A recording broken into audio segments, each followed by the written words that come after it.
Дорогие друзья, мы начинаем. Это у нас в гостях Алекс Престон, английский писатель, восходящая звезда британской литературы.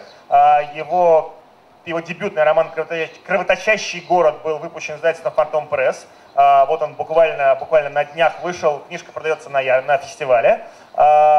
Приехал он сюда благодаря британскому совету. И британский совет обеспечивает нам этот прекрасный перевод, который вот у меня сейчас шумит в ухе. С русской стороны, в правом углу ринга, Николай Усков, журналист, историк, писатель, возглавляющий издательский дом «Живи». У нашей дискуссии есть некоторая общая тема о писательстве, литературе, журналистике, но я думаю, что беседа пойдет о том, о чем захотим мы. Начну в качестве модератора я, а дальше по ходу я надеюсь, что все будут вести себя активно и задавать вопросы. Поприветствуем наших гостей. Чтобы немножечко оживить дискуссию, брошу провокационный вопрос. Правильно я понимаю, дорогой Алекс, что ваш роман, собственно, о герое вроде Николая, то есть о человеке, который гуманитарий по профессии, но пошел зарабатывать деньги?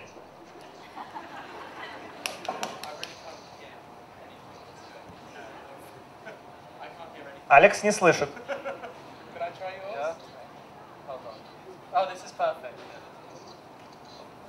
May I apologize for my lack of Russian? Would you mind repeating the question? Повторяю вопрос. Правда ли я понимаю, что ваш роман «Кровоточащий город» посвящен, это буквально роман о Николае, который бросил гуманитарную карьеру ради зарабатывания больших бабок? Well, and of course it's about his long and difficult road back to morality in the end. So maybe Nikolai has already begun that path back to redemption, I'm not sure. But you know, it is a novel about a young. I don't need this. I don't even understand what she's saying at the moment. So it's a novel about a young man who is essentially a good young man. He's sucked into a world that he doesn't understand. He's sucked into a world of high finance. He's studied history. He's an intelligent guy and he's a human. He's a humane guy. But in the end, he becomes this kind of machine because that's what that world turned young people into at the beginning of this century. And then it's about his attempts to escape that world and how eventually he develops something of a sense of morality. But the question is, will he ever escape or will he ever be able to escape that world? Nikolai, did you see yourself in him? У меня несколько, так сказать, другая все-таки судьба. Я бы сказал, что мне повезло, что я занимаюсь, в общем, все равно креативной работой. Я журналист. Это мало чем отличается от историка. И по деньгам, я бы сказал, тоже это неравнозначно финансовому менеджеру Сити. Даже сейчас неравнозначно. Поэтому я бы сказал, что, конечно, никакого раскаяния и рефлексии я не ощущаю. Но мне бы хотелось немножко вообще порассуждать об этом противопоставлении, да, финансы, литература, да, финансы или душа. Я, честно говоря, вот боюсь, что виной этому противопоставлению зигзаг вашей биографии. Потому что люди, которые не становятся писателями, проработав 8 или 10 лет в Сити, они ведь не чувствуют этих моральных проблем. Они просто работают. Так же, как работают крестьяне, так же, как работают официанты. Их труд и их мотивация жизненная мало чем отличается от мотивации банкира. Зарабатывать деньги, купить это, то, все, пятое, десятое, съездить отдохнуть, детей там как-нибудь устроить. Есть мотивация обычных людей, я не хочу их обижать, да? Есть мотивация вот людей, да? И есть мотивация таких странных персонажей, как мы с вами, Алекс. И эта мотивация нас грызет, да? Мы все время ищем какой-то смысл жизни, хотя, возможно, он как раз в том, в чем его находят официанты и банкиры. Просто жить. Да, и в чем вообще смысл жизни, если уж так пошла такая пьянка?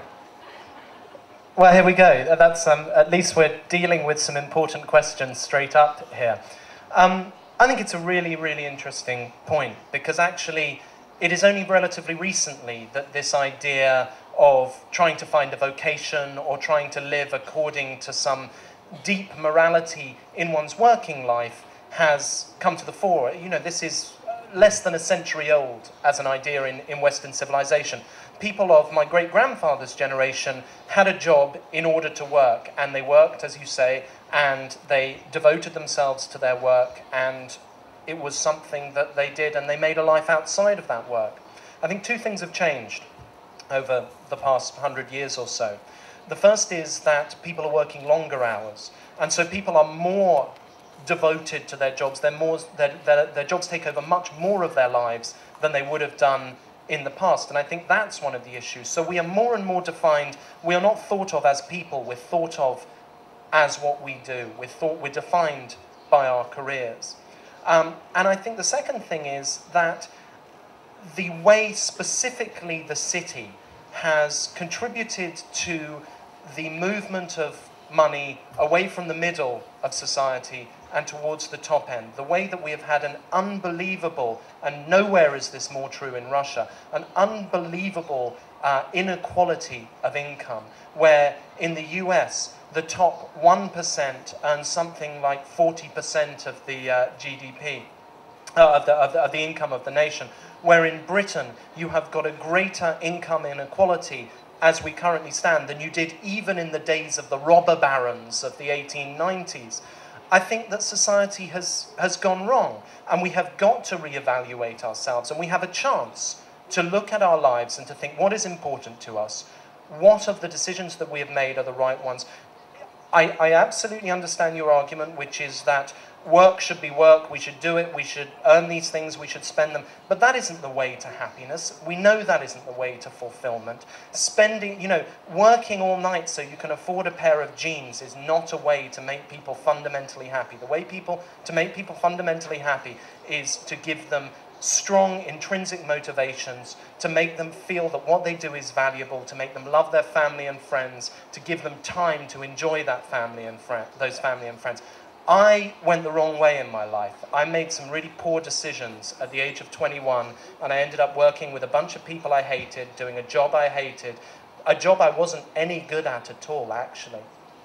And as I found out my wife was pregnant with our first child, I suddenly thought, what am I going to say to my child when he says, what should I do with my life? What am I going to say to my child when he says, should I follow my dreams or should I go and become an accountant? How can I give him any sort of moral message when what I've done with my own life is so deeply flawed? And so I quit my job that day and I wrote this novel. And this novel is really, of course it's about my own story, but it's about the story of my generation, where so many of us took the wrong choice when we left university. So many of us took the wrong direction in life. And this is a novel about that generation and about how we made the wrong decisions. У меня из прочтения вашей книжки возникло такое ощущение, что вот англичане, они очень любят зарабатывать деньги и не очень понимают, ради чего жить, а вот французов с этим все гораздо лучше. Правильно это ощущение, и ну вот вы уже побывали уже второй день в России, как вам кажется, а мы понимаем, русские, мы понимаем вообще, что мы хотим дальше делать, и правильно ли мы это понимаем? Ну и понятно, что Николай, мне очень интересно мнение Николая по этому поводу. И по поводу французов тоже. Do I feel the Russians have a better, I mean, it's an interesting one. You know, clearly here we are in a different economic climate. The last trip I did with the British Council was for the publication of my novel in Greece. That was a very different, there was the occasional suicide going on behind the buildings, there were people, you know, there was tear gas floating across the stage as we were talking. It was extraordinary. I was in the heart of a revolution when we were talking there. It was dramatic. Учитывая, что греки довольно важные персонажи в вашей книжке. Well, absolutely, the Greeks, and there are Russians in there as well. But you know, what we have now is still a time in Russia when the economy Yes, it has come down. Yes, there was a crisis, clearly, but it is still on the up. There is still a feeling of optimism here. And, of course, there is still a feeling that this is a place where people come to earn money. I know so many of my companions at university came out to Moscow when they finished university. It became the place where young English people would come to kind of prolong their youths. And they would come out here and they would have very beautiful girlfriends and they would make enormous amounts of money and they would come back to England looking much older than they had before they clearly had a lot of fun while they were here. So do I think that you guys are closer to a path of knowing the right way to life than we are? Certainly the people on the streets seem happier, but I'm not sure that is down to an inherent philosophy of life. All I can say is you used to write better novels than us. I'm not sure that you do anymore. Николай?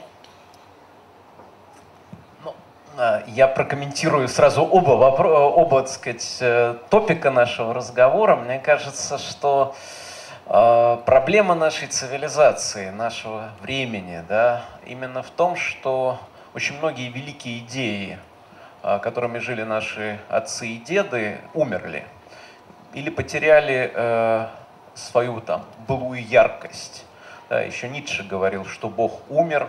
В течение 20 века мы наблюдали смерть класса, классового учения, да, и мотивации, жизнь ради, так сказать, торжества пролетариата во всем мире, например. Да. Одновременно умерла идея нации вместе с нацизмом, да, она была абсолютно дискредитирована. С либеральными ценностями тоже не все понятно, потому что когда существовал Советский Союз как империя зла, да, либеральные ценности блистали и сияли, так сказать, всеми добродетелями. Как только Советский Союз исчез и началась война в Ираке, в Афганистане, мы сразу увидели, что и с либеральными ценностями тоже не все так прекрасно. Ради чего жить? Этот вопрос не случайно, мы с ним вообще начали. Наверное, особенность нашего времени после 2007-2008 года, когда начался вот этот глобальный кризис, это именно поиск этой некой идеи, она не находится, да? И идея может быть в том, чтобы действительно жить ради постоянного наращивания своего материального благополучия, или идея может быть, так сказать, жить ради своего мелкого счастья семейного, но оно, кстати, тоже недолговечно, потому что умер не только Бог, класс и другие великие идеи, умер и брак, поэтому и здесь нас тоже ждут разные неожиданности, да, и в 40 лет брак может распасться, а может и раньше, и детей жена может отнять, и так далее, и тому подобное, да.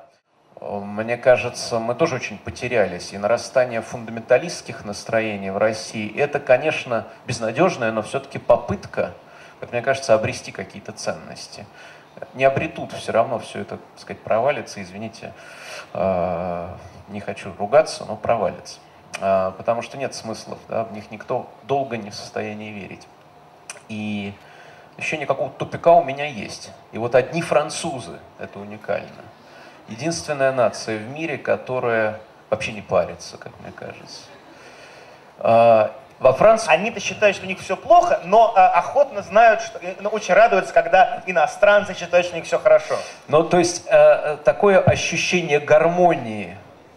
То есть, ну, понятно, что Саркози козел, Олланд тоже уже козел, все козлы, Меркель козлица, Путин козел, Обама даже говорить нечего. То есть, ну, понятно, что... Но вот у нас все при этом, да, 2 часа ланч с вином посреди рабочего дня. Да и на работе, ну, те, кто из вас бывает во Франции, знают, какая, так сказать, удушающая атмосфера комфорта и расслабухи там царит. Поэтому мне кажется, что северным нациям, да, мы все-таки северной нации повезло чуть меньше, мы больше задаемся разными вопросами.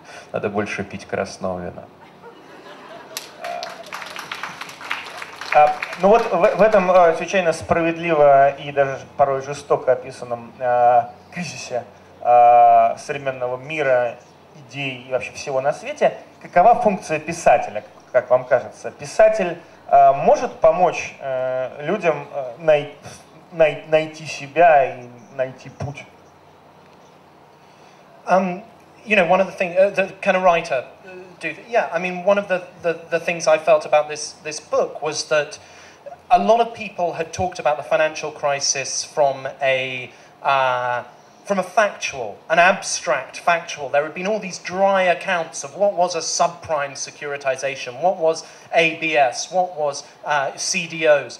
Nobody had looked inside the human stories of what had happened during the financial crisis. Nobody had asked, why was it that a whole generation suddenly seemed to lose their moral compass? Why had they suddenly put greed and materialism above the sort of concerns that would have stopped them getting to the place they were? And of course, there were numerous factors acting upon them, including lack of regulation and governments encouraging them to do what they did. But what the financial crisis came down to was a group of relatively young people, because all of the older people in the banks of those boom years were out playing golf or shooting or fishing in the Caribbean. The banks were run by young people, and those young people ignored the fact that what they were doing they knew would eventually bring down the system, and they did it because they knew they could make short-term, large amounts of money in the jobs they were doing. Now, what I felt was that was a story that hadn't been told, and I felt relatively privileged to be in the position where I was going to be able to tell that story. And so what we as authors need to do is to feel a fundamental ethical responsibility to report what we see, to let people understand there is a huge inequality of knowledge still about what goes on in that world. Banks, the financial system, is deliberately unknowable.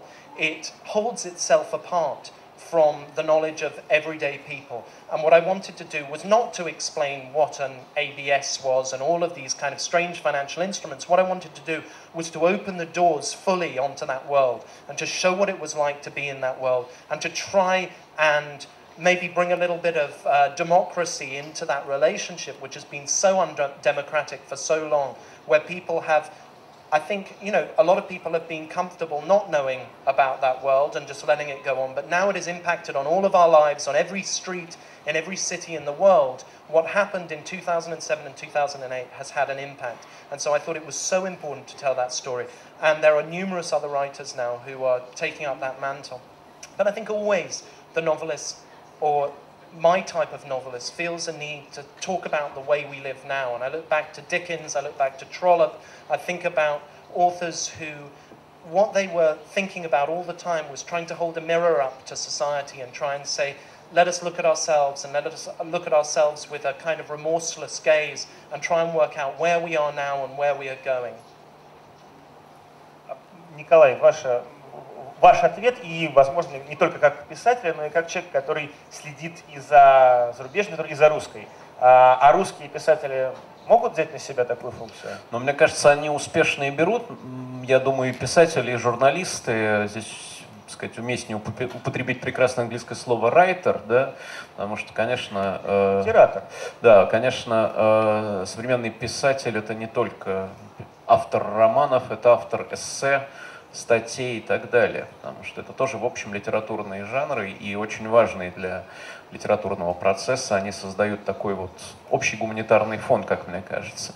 Мне представляется, что там это особенность русской традиции. Мы любим поболтать, мы любим найти смысл жизни, мы любим разочароваться или очароваться этой идеей. И уж не знаю, приносит ли писатели какую-то практическую пользу. Лично для меня хорошая книга — это всегда психотерапия. Это всегда, ну, знаете, как сильный роман в прямом смысле слова. Да? Вот я недавно прочел «Немцев» Терехова, и, ну, вот это вот хороший секс, я бы сказал, да? Не с Тереховым, а вот с чем-то большим и прекрасным.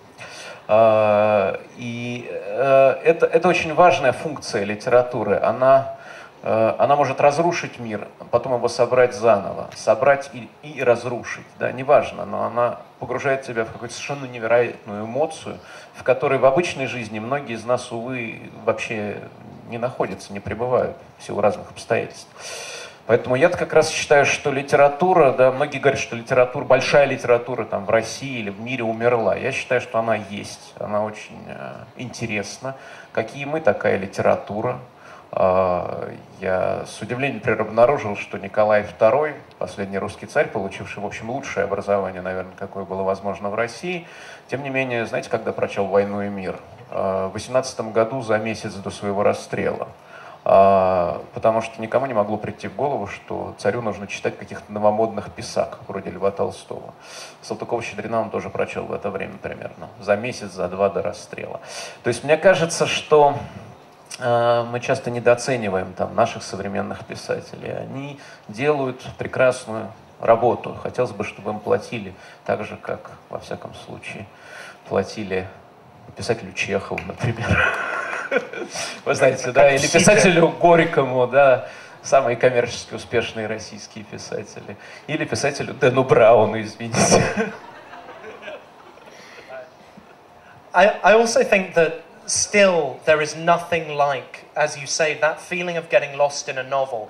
No trip to the cinema, no computer game, nothing can give you that same feeling of being totally immersed in a world, of feeling your way into someone else's experience. You know, whether it is reading Roberto Bolaño, who is one of my favorite writers, a Chilean writer, and you're suddenly taken to Mexico and Chile in the 1960s and 70s, and you're suddenly living this totally different world, or whether it is reading Tolstoy. I'm going to Yasna Polyana tomorrow to visit Tolstoy's home, and yet I read War and Peace or I read Anna Karenina, and I am there. I'm there in those lives, and I'm feeling those lives, and there is something fundamentally democratic and humanitarian about that. Exactly as Nikolai says, if more people read books, then the world would be a much better place, because there is something about understanding others, there is something about feeling what it is to live in someone else's skin that only the novel can bring you. Алекс, а можно узнать, мы в основном говорим сейчас про первый ваш роман, а можно узнать чуть больше о втором романе Revelations, Откровение, да? Он еще пока не переведен на русский, поэтому, возможно, у вас есть шанс застолбить именно этот перевод названия. Мне кажется, что тема близкая, но она имеет и некий еще религиозный аспект. Почему вы решили в гиперсветском обществе, каковым является английское общество, вдруг поднять эту проблему? Она, понятно, очень важна для английской литературы. Мы все помним, конечно, Ивлина Во, «Возвращение в Брайтсхед». Но неужели эта тема сейчас тоже актуальна в Англии? В России она очень актуальна. Well, I mean, of course, one only has to look over I think, my left shoulder to see a place where it is incredibly relevant in Russia, this clash between church and state. In the UK, it is you're absolutely right, it surprised some people that this is such an issue, but really there's an old saying that Britain is America but 15 years behind. And of course in America at the moment we have an incredible rise in fundamentalism, televangelism, millions upon millions of dollars being poured into fundamental evangelical Christian movements.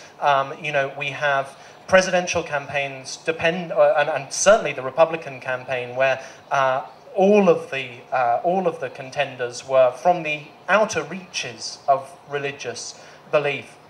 There is a growing movement of religious fundamentalism in the UK. All of the current government come from backgrounds where they are very, very close to this extremely right-wing, extremely conservative, fundamental Christian evangelism.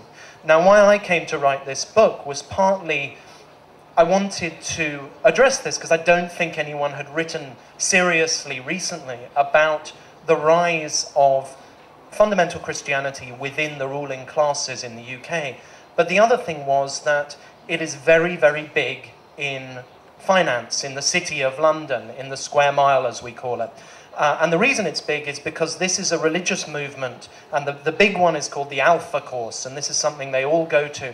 It's very, very big in finance because it ignores totally the parable of the camel and the eye of the needle. It's impossible for a rich man into heaven. This is something entirely ignored by this religious movement. So as long as you pay your 10% of your, £10 million salary to the church, then they will entirely ignore anything you do.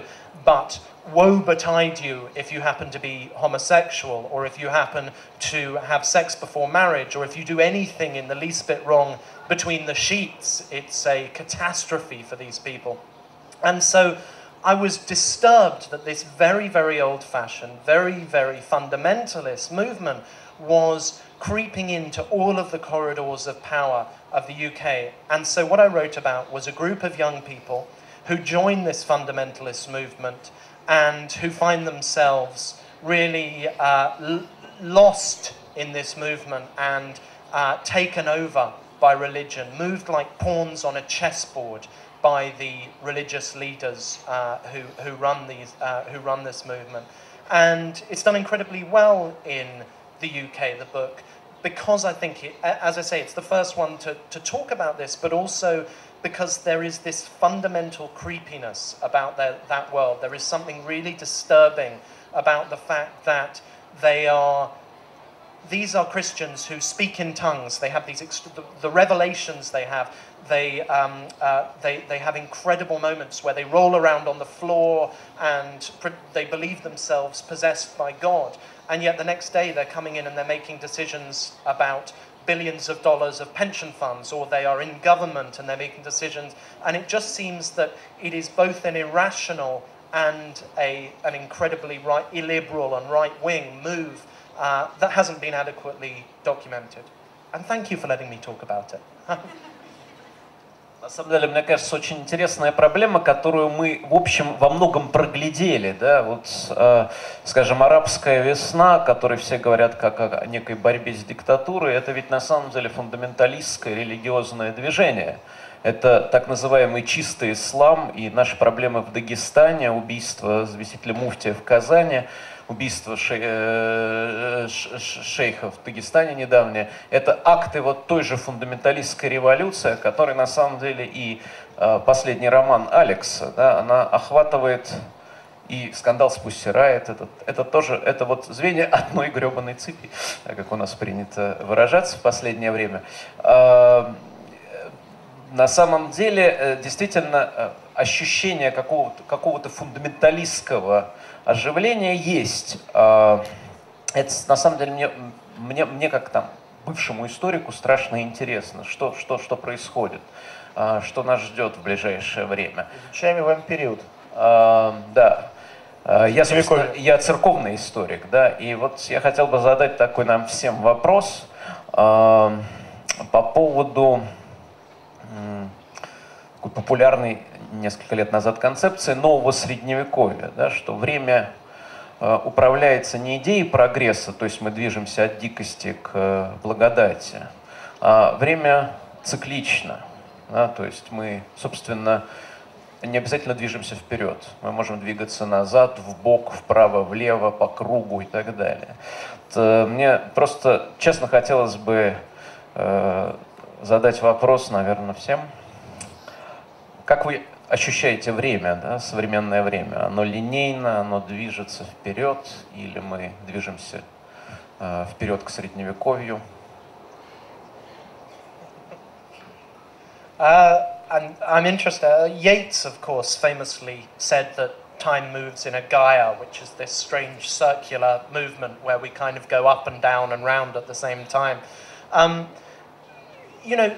There is an argument that all of the crises of recent times, and I'm talking about of the past century, is a result of that Enlightenment ideal, that progress is kind of natural, and it is the natural way of being. Progress needs work, and progress needs people thinking about themselves as humanity, or as nations, or as a collective group.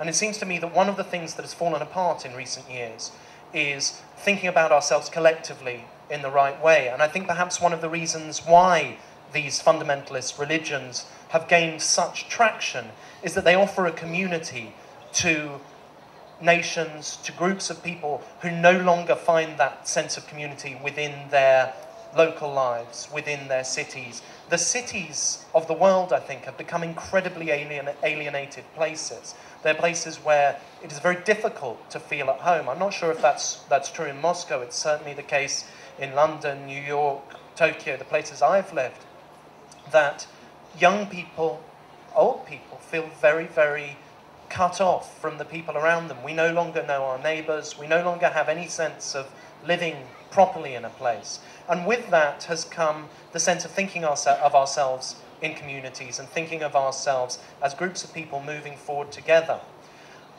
I think that the return to fundamentalism, the move, particularly, the move in the Middle East towards fundamentalism, is clearly the response of grand moves of history, which I think take place over decades, if not many, many decades. And I wonder what we do to reverse that change, because you're absolutely right that if you look at, I was recently in Morocco and travelled along the north coast of Africa, and where I was there 10, 15 years ago, there was a real feeling that things were moving forward. When I was there during the Arab Spring, there was a huge excitement, and it seems already as if we have returned to a place from before those days. It seems already as if all the joy and excitement that surrounded those revolutions that were only last year has faded away, and that we have returned to fundamental Islam, to democracy being something that, yes, people would like it, but actually they want safety more than that. They want to be protected from the terrorists more than they want safety, more than they want democracy, more than they want the fundamental rights of human beings. And so it feels like we as human beings have become scared in some ways, that we have become so terrorized by the mainly mythical fears that our politicians have sown in our minds, that we are no longer brave enough to demand that we move forward, no longer brave enough to move towards progress.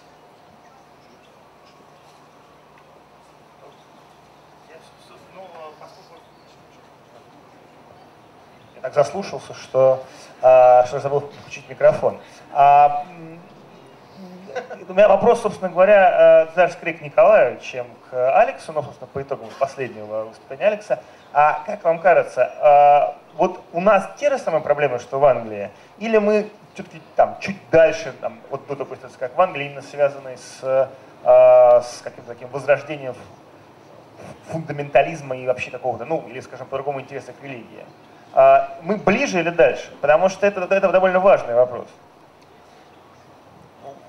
В России в некий там объективный процесс просто вмешивается государство, которое, конечно, использует те или иные вызовы, да, для того, чтобы разделять и властвовать. Это функция любого не очень демократического государства. Чтобы сохранить власть, нужно управлять массами, да, нужно управлять их волями, стремлениями. И если даже какая-то часть общества, но достаточно активная, разделена по вопросу, например, Pussy Riot, то нужно этот раскол углубить и вовлечь в него как можно более широкие слои. То есть я думаю, что в России просто естественно протекающие процессы, которые охватили многие страны, они просто обострились из-за того, что здесь довольно мощный игрок пиар-пространства государства. Да, таким игроком, как мне кажется, в Англии все-таки государство не является. Да. Крупные общественные силы, может быть, но государство в Соединенном Королевстве не подчинило себе все федеральные каналы, да, оно не контролирует все радиостанции и газеты страны. Королева не летает с стерхами? Да, королева не летает со стерхами, но хотя бы не охотится больше на лис, насколько я понимаю. Что, в общем, их сближает, мне кажется.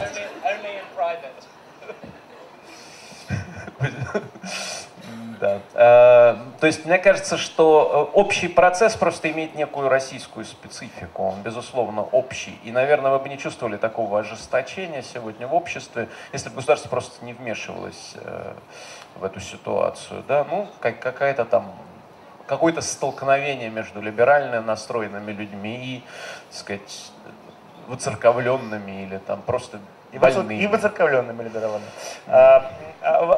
ну, опять-таки, да, мы обсудили сперва про некий моральный кризис, связанный с зарабатыванием денег и вообще целей в жизни, дошли до кризиса веры. Какова роль писателя в этой ситуации?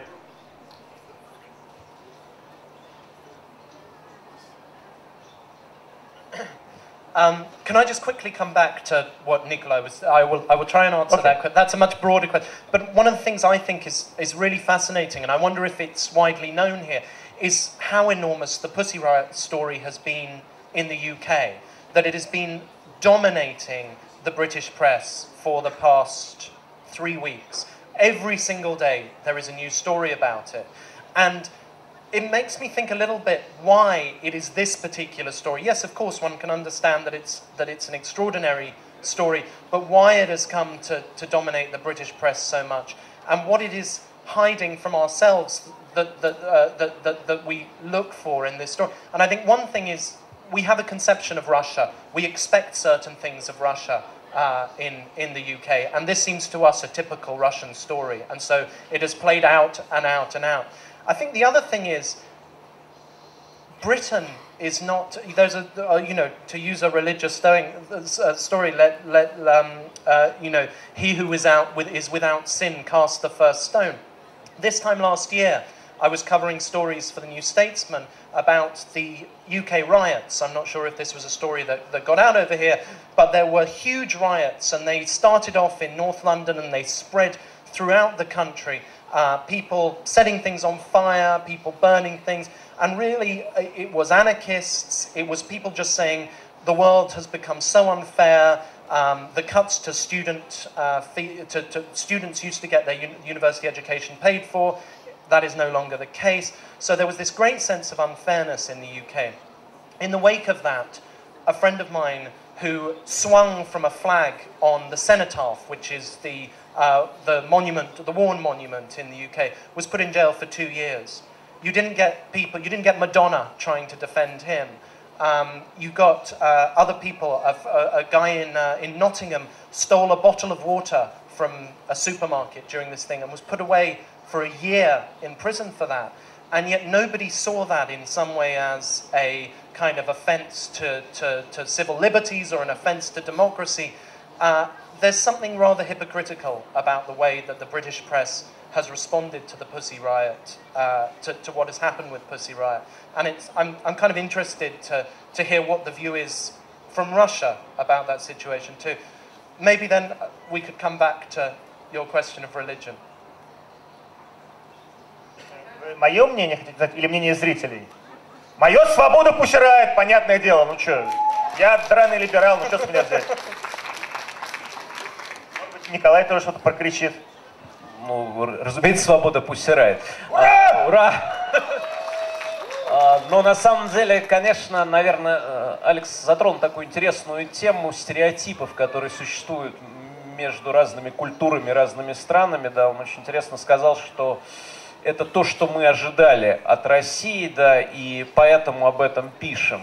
Это достаточно любопытная тоже часть, наверное, литераторства, да, и журналистики как литераторства, стереотипы, да, которые существуют в любой культуре по поводу другой нации, да, важной нации.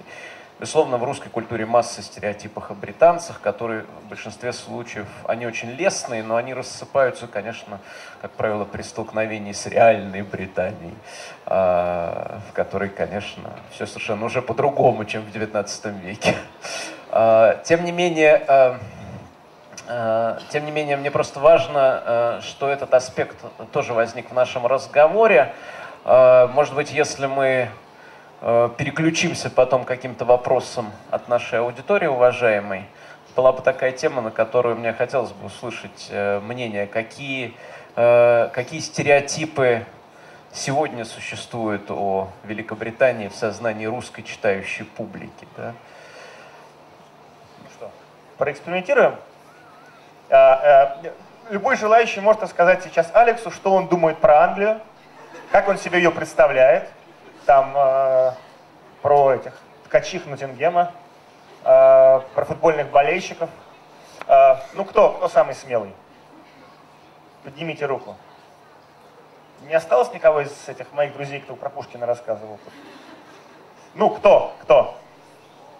Хорошо, я стереотип. Вот помню, был я в городе Кракове, и выходной день. И это было ужасно. По улицам Кракова такая шла волна, такие огромные, лысые мужики. Везде было написано «Краков 09 нажрался и упал». Это был рейс, ну вот, из Ноттингема или откуда-то, вот пьяное такое быдло, отборное, из пригородов. Вот они залезли все в EasyJet, уже пьяные, вывалились, и это такая шла волна по улице. Просто все смывая с пути, это было очень страшно. Вот стереотип по поводу Англии, я его видел сам в городе Кракове, очень страшно. В Риге примерно то же самое. Да, ну вот я уже как бы обнажился. Кто-нибудь еще хочет что-нибудь сказать про Англию? Про Ассанжа спрашивают. Да. Ваше мнение по поводу Ассанжа? Свободу Ассанжу или держать его в клетке в эквадорском посольстве? Oh, that's a good question. Never has a human being wrested defeat so surely from the jaws of victory. Never has anyone destroyed a really amazing public image so quickly as Julian Assange. If he were, so does everyone know this story? Shall I just quickly map it out? So this is the founder of Wikipedia. He is accused of rape by 2 women in Sweden, and he has sought refuge in the Ecuadorian embassy, political asylum in the Ecuadorian embassy in London, to stop himself being extradited to Sweden to face charges of rape of these 2 women. Now, if those extradition charges were to the Yemen, or if those extradition charges were to the Central African Republic, then I might be able to understand him doing this. But Sweden is not a country known for its repressive laws. It is not a country known for its illiberalism.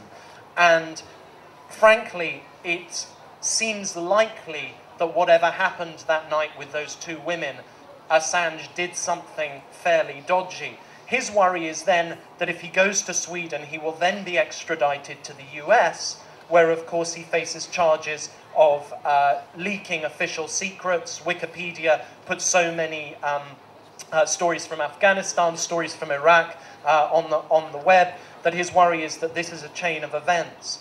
The liberal in me says, of course, he should have his right to defend himself, but his right to defend himself needs to be done within the framework of the law.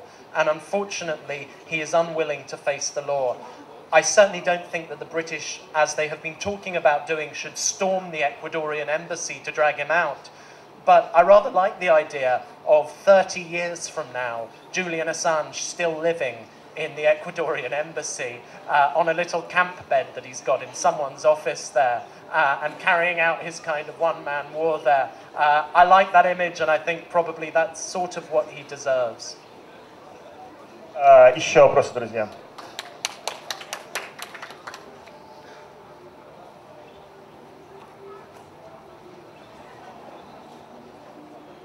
Сложно. Good evening. Hello. I study history in Moscow State University, and my question is, what English people think about Margaret Thatcher now? A friend of mine is writing a book called Maggie and Me, all about his his kind of childhood crush on Margaret Thatcher. I'm looking forward to reading it. It already makes me feel a little bit scared, the thought of Margaret Thatcher being anyone's childhood crush. I remember going to Kenya in about 7 or 8 years ago. And Kenya, if you don't know it, is like going, if you visit the English in Kenya, it's like going to Britain in the 1950s. And they all have pictures of Margaret Thatcher, a little bit like you would have the picture of a king or something. They worship her there like a kind of goddess. And none of everyone says, oh, since Margaret Thatcher left, Britain hasn't been the same. But generally, she's, you know, particularly given that she's still alive, which is extraordinary to anyone. I mean, what alive is, you know, she has had a series of strokes. She's basically more or less brain dead, but she still she's still breathing. She did terrible things to the country. She wrested away so many of the freedoms, so many of the great things that Britain founded, but she also did great things for Britain. I think that David Cameron is basically not that much more male than Margaret Thatcher was male. And I think he hugely looks up to her. And I think so much of both his public persona, and I think he probably had a schoolboy crush on her as well. You know, she is hated by 70% of the country, she is loved by 30%, but you will never find anyone in between. Есть ли еще вопросы, друзья? У нас буквально остается время на пару вопросов. Это чистый вариант подсадного человеческого вопроса. Это Алла Штейман, издатель Алекса. Ну, классика жанра, просто подсадной человек. Сейчас его будут носить под куполом цирка. Алекс, у меня вопрос такой. А если бы ваш главный герой Чарльз пошел по вашему пути, не остался бы в Сити, не стал бы продолжать зарабатывать деньги, которые, кстати сказать, в самом начале он начал зарабатывать исключительно ради своей любви Веро. Исключительно ради этого он и пошел туда. Так что она его инициировала, потом она же его и бросила. Вот по какому пути бы он пошел в романе, и был ли бы он вам так интересен, как герой, если бы он пошел по вашему пути? Well, somebody asked me a kind of similar question in an interview I did with a journalist earlier. She said, "Are you going to write another novel where Charlie becomes a kind of Occupy protester, or where he becomes a real counterculture figure and stands up for what he believes in?" And that to me would have been a little bit too obvious, and it would also not have been the general story. The story about my generation in the world of finance is that everyone there has their story of escape. Everyone I talk to, all my friends who are still in the city, who are still working in banks, all of them say, well, I'm going to work 2 more years and then I'm going to do the thing I always dreamed of doing. I don't know if, has everyone seen the film Up in the Air with George Clooney? Is that a film that was out over here? There's a wonderful moment. So his job is, he is hired by large companies to make people redundant in their firms. And one of the ways he does this is a wonderful scene where he sits with a man's CV and he says, "When did you give up your dream of being a pastry chef?" And this guy had some terrible accounting job, and he'd seen that he'd studied to be a pastry chef when he was younger, and he'd kind of, you know, clearly always wanted to do this. So many of the people I know in that world have gone apart from their dreams, have not followed their dreams, have not followed that way, but they stay stuck there. I think I am an exception, and I'm an exception because I wrote a book about a young man who hated that world, and it would have been just ridiculously hypocritical to stay doing the job I was doing with that book on the shelves of my local bookshop. So I felt kind of forced to leave that world. But of course it wasn't easy.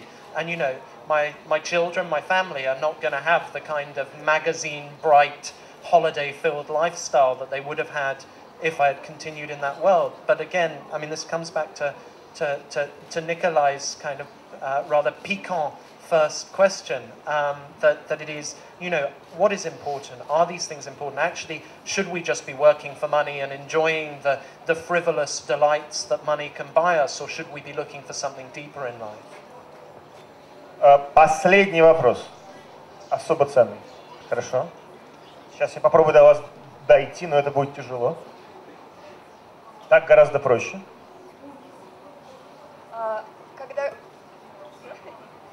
Когда говорили о стереотипах, мы вспомнили книжку Джулиана Барнса «Англия». Ну, такой клубок стереотипов об Англии. В связи с этим вопрос. Знакомы ли вы с Барнсом? Что думаете о нем, о его книгах, статьях, творчестве вообще? Julian Barnes, Booker winner last year, thankfully, because it was the only good book on the long list, let alone the short list. And actually his most recent book is his best. Flaubert's Parrot is a wonderful novel.